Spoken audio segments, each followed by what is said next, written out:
皆さんこんにちは。背景イラストレーターのアリです。今日も楽しんで描く背景イラストやっていきたいと思います。このチャンネルは iPad を使って背景の描き方や風景の描き方だったり iPad のアプリの紹介をしているチャンネルになりますので、興味がある方はぜひチャンネル登録よろしくお願いします。さあ今回なんですが、今回はですね、プロクリエイトの機能にある歪みツール、いろいろ遊べる歪みツールを使おうという内容をね、やっていきたいと思います。ぜひ最後まで見て歪みツール使えるようになってみてください。それでは早速やっていきましょう。はい、それではですね、今回はプロクリエイトのアプリですね、にある、フィルターのようなね、ところにある調整なんですが、そこにあるですね、歪みを使っていきたいと思います。意外と使う人少ないのかなと思いますので、指先をね、よく使う人はいると思うんですが、伸ばしたりですね。それみたいな効果ができるようなですね、ツールになっておりますので、フィルターみたいな今日はですね、この歪みについて紹介していきたいと思います。で、この歪みなんですが、何ができるのかというとですね、この画像の歪みや拡張をすることができます。この一番左側の2本線を歪みを使うことによって、こんなぐにゃぐにゃのね、形にしてみたりとか、この一つだけぐいっと曲げてみたりとか、こんな感じの変化をすることができます。画像をですね、いろいろな形に変形できるっていうのが特徴のツールとなっております。いろんなところでですね、使うことができます。背景で言うとですね、水に映った水面の反射のやつを歪ませてみたりとか、水面のキラキラしたのを歪ましてみたりとかですね。あとは描いたイラストの岩とかがですね、小さい時にちょっと膨張させてみたりとかですね、地味に使えるんですよね。なので覚えておくといろんなところで役立つかなと思いますので、ぜひですね、使ってみてもらいたいなと思います。それでは早速説明していくんですが、まずこの歪みツール、場所はですね、この一番上のこの4つあるところのスパナの横ですね、なんかブラシにキラキラマークがついているやつを押してあげると、ここに調整というところが開かれます。その中のぐーっと下に行ったところに歪みツールがあるので、これを押してみると、こんな感じで下の方にね、いろいろスライダーとかが出てきます。で、これを使ってやっていくのですが、そのスライダーとツール、この上にあるツールですね、を今回は説明していきます。で、そのスライダーなんですが、まず左側からサイズというのと、筆圧、ディストーション、モーメンタムという形で4つあります。で、このサイズと筆圧ですね、これはどっちもブラシのサイズの大きさを変更するものだと思ってください。例えば横に歪ましたい時の歪みの大きさを筆圧で強くするかどうするか、このサイズを大きくするかどうするかといったものがこのサイズと筆圧。この辺が直感的に分かりやすいかなと思います。で、次、ディストーション。これはですね、ランダム性を追加するものになります。押し出すときに綺麗に押し出すだけじゃなくて、押し出しつついろんな場所に押し出していくようなランダム性を追加することができるスライダーになっておりますので、これを上げることでですね、より複雑なっていうか、あまり想像しないような歪みを加わらせることができますので、ちょっと面白い効果になると思ってください。で、最後にモーメンタムなんですが、これはですね、効果が持続するような感じです。例えばスッと引っ張ってあげたときに、普通はスッて終わるんですが、スッって終わった後にズズズズと動いていくような感じ。余韻がね、あるような感じですね。これも後でちょっとやってみたいと思います。この4つのスライダーをうまく使いながら、この上の方にあるですね、プッシュと、右回りに渦巻き、左回りに渦巻き、ピンチ、拡張、クリスタル、エッジですね。ここら辺をやっていきたいと思います。さあ、まずプッシュからですね。プッシュこれ何かというとですね、ストロークの方向に引っ張る歪みツールになります。例えばこの普通に魚がね、泳いでるような湖のところを、プッシュしてあげると、わかりますかね、ぐにょんと伸びるんですね。この上の葉っぱの方も伸ばしてますが、こんな感じにするのがプッシュです。実際やってみましょう。じゃあこれですね。歪みのプッシュを押して、ディストーションを0にするんですね、モーメンタムと。そしたらどうなるかっていうと、横に、今わかりますか？横に伸びてるのね、分かったかと思います。ぐにょーんと伸びてますね。指先で伸ばすような感じで、意識的には同じような感じだと思ってください。で、これはサイズを変えてあげると小さくなりますし、筆圧を減らしてあげると筆圧で変化をしなくなります。0にすると全然変化しないですね。こんな感じでね、変わっていったりするっていうのが、このプッシュになります。押すですね。で、ディストーションをちょっとね、上げてみましょう。100に分かりやすいようにね、最大にしてみます。どうなるかっていうと、ちょっと分かりますかね？このぐにゃぐにゃが今上にゾワッと上がったと思うんですけど、こんな感じですね。プッシュっていうのは押して引き伸ばしてあげるようなブラシとなっております。例えばこの水の中にいるような魚はですね、こう左右にこう引き伸ばしてあげたりとかしてあげると、歪みを発生できますので、うまく使うことができますよというものになります。あとはこう、線をね、引いて、もうちょっと寄せたいなとか、このハスの葉っぱのですね、この際をちょっと寄せたいなとか時に少しこう、今ちょっと動いてるのがわかるでしょうか。少しね、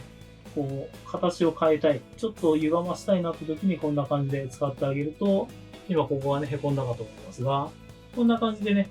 使うことができます。後からね、変更するの意外と大変なんですね。消して書いたりしないといけないので。なんですが、この歪みツールで意外とね、不自然じゃない形で収めることができたりしますので、なんか後からね、書き直すとめんどくさいなという場合は、この歪みツールぜひ使ってみてください。で、これがプッシュでした。じゃあ次にですね、右回り、左回りに渦巻きをやっていきたいと思います。これはどうなっているかっていうとですね、ストロークを中心にこうねじることができます。こんな感じですね。もううにゃうにゃうにゃになってますね。これも実際にやっていきます。渦巻きをつけて、長押ししてあげると、ぐにゃーっとこうね、こう渦巻いたのがわかるかと思います。左回りに渦巻きをしてあげると、左に行きます。こんな感じでですね、こうちょっとこう、ぐにゃっとこうね、ねじることができます。これとかもわかりやすいのをやると、こう、渦巻きをね、作るとき使ってあげるといいですね。渦巻きこれで作って、ちょっとこう変形でね、ディストーションの変形で、こう斜めにしてあげたりとか、すると面白い使い方ができるかなと思います。で、これディストーションちょっとつけてみますよね。これどうなるかっていうと、これはね、わかりやすいと思います。ディストーション0の場合は、ここだけぐにゃっと曲がります。ですが、このディストーションランダム性でさっき言いましたが、つけてあげると、わかりますか？この辺もぐにゃぐにゃしてるのがわかるでしょうか？一箇所じゃなくていろんな場所が渦巻きでぐにゃぐにゃね、曲がっていくのがわかるかと思います。こんな感じでね、ディストーションすると、ランダム性が出るっていうのがね、わかるかと思います。これもね、色混ぜとかに使えたりもね、するかもしれませんが、歪みはね、僕はそんなに実は使ってないんですが、こんな感じの、ちょっとね、色混ぜをしてみたりとか、ちょっと新しいアートをね、作ったりするときに使いやすいのかなとは思います。この使い方をね、覚えておくと、いざというときにね、使えたりするので、ぜひね、一度試してみてください。ここの口とかね、こんな感じでこうなぞるだけでも結構、ちょっと面白い形になったりするので、使いこなしていくとね、かなり使えるんじゃないかなと思いますので、この右回り、左回りに渦巻き、ぜひ使ってみてください。そして3つ目はピンチですね。これはですね、ストロークに向かってこう吸い込んでいくような感じ。ここね、見てもらえるとわかるんですが、真ん中掴んでそこにね、こうギュッと集まってるかと思います。こうつまむですね。これも実際にやってみましょう。じゃあピンチを押してあげて、真ん中で押しっぱなしにしてあげると、わかりますか？真ん中にね、ぐーっと吸い込まれていったのがわかるかと思います。これをね、ぐーっとこう吸い込まれていくんですね。こんな感じで真ん中にこう集めたいとき、中心に集めたいときに使ってあげると、こんな感じで、どんどんこう集まっていくっていうのがこのピンチっていうものになります。なので全体的にこうスライドしながら真ん中に寄せてあげると、こう全体的にこう寄っていく感じですね。なので太さをこうやってね、変えることができるというのがピンチとなっております。これもですね、使うことがたまにあります。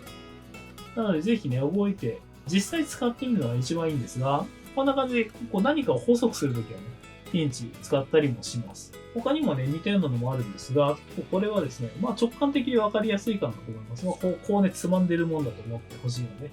これでね、分かりやすいかなと思います。でここでモーメンタムちょっと押してみましょう。モーメンタム今なしになってるんですが、これはね、持続性なので、こう例えばこうつまんで離してあげても、分かりますかね？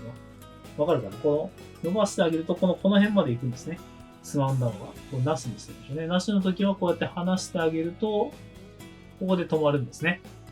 なんですが、モーメンタムでこうも引っ張ってあげると、離しても、このまま少しこう余韻がね、続くような感じ。これがモーメンタムです。これもですね、僕はそんなに使わないんですけど、こう流れでね、こう持続性を持たせたいなって時は使うかもしれませんので、ぜひね、覚えておいてください。このプッシュ、渦巻き、ピンチはですね、プッシュをピンチかな、このようなたまに使ったりするので、いろいろ自分のイラストでもね、試してみてほしいなと思います。じゃあ次行きます。はい、それでは次ですね。次は拡張になります。拡張はね、何かっていうと、ピンチの逆ですね。ピンチはこう、つまんだところにグッと寄せたんですが、拡張は押したところを中心にこう、広がっていくものになります。で言うと、これがこうなるんですね。こう外に広がっているのがわかるでしょうか？これも実際にやってみましょう。押してあげると、広がっていくのがわかるでしょうか？押したところを中心にこう、ぐわーっと広がっていくんですね。なので、こういう、どんどん円にね、近づいていくような形になります。今思いましたけど、こうやって押してあげると、なんか、球が、滲みのある球が描けそうですね。地球の丸いのとか描けそう。これちょっと面白いですね。ちょっと新しい使い方ができそうな気がしました。こんな感じでですね、こう押し出して押し出して使うことができますので、ちょっとこう、さっきピンチはこうね、縮めることができますよって話をしたんですが、このピンチだとこうやって縮めることができたんですが、拡張の場合は逆にですね、こうやって押し出すことができますので、こうやって使ってあげると、このハスの葉をもうちょっと丸くしたいな、次はこうやって使ってあげると丸くなりますよね。こんな感じで使うことができます。拡張も意外とね、使います。次にクリスタル。これちょっとね、特殊です。これはですね、ストロークから不均一に押し出すことができます。どういうことかっていうと、こんな感じ。こうギザギザに伸びてるのがわかるでしょうか？これ押し出しはね、押し出しなんですが、クリスタルで押してあげると、こう、チクチクチクチク押し出してるのがわかるでしょうか？これ、クリスタルみたいな感じで、鋭角な感じというか、ギザギザした感じをですね、こうやって押し出してあげることができます。なんかこれもね、面白いですよね。鉱石を割った時の断面を作ったりする時に使えそうですね。これはね、僕もあんまり使ったことは正直ないんですけど、使いようによっては面白いことができるんじゃないかなっていう歪みツールの一つだと思うので、ぜひですね、なんかこう、いい使い方をね、編み出してみてください。こうやってね、縁なぞるだけでも結構なね、アートっぽいのになりますし、ちょっと面白いですね。